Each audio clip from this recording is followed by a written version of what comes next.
Hi guys, today I have another delicious granola recipe for you, and this one is really fruity.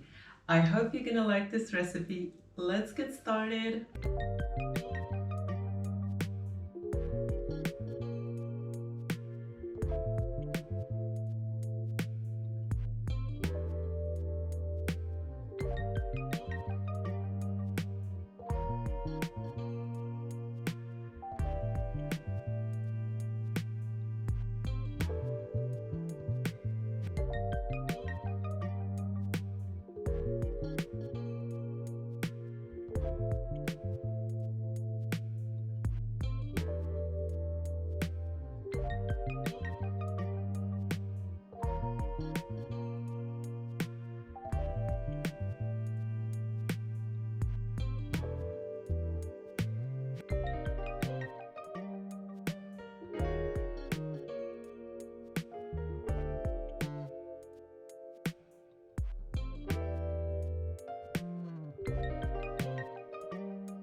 I really love a homemade granola because you can decide yourself what goes into it, and you can also make it without any added sugar.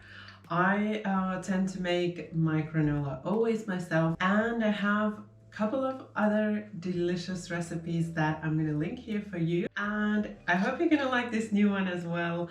I am absolutely in love with this one. I have been eating it twice a day since I made it for the past 3 days, and I cannot get enough of this. If you enjoy eating granola with a little yogurt or some fruit, then this one is perfect for that. I used different kind of fruits, dried fruits, to make my granola, and this time I decided to leave the raisins out because I know that a lot of you don't really like the raisins, so this one is without raisins, and I am really enjoying this tropical fruit combination. If you enjoyed this recipe, don't forget that thumbs up for support, and also if you're new to my channel, then you can subscribe right now, and don't forget to tap the bell so you won't miss any of the new recipes. Thank you for watching my video. Bye bye until next time.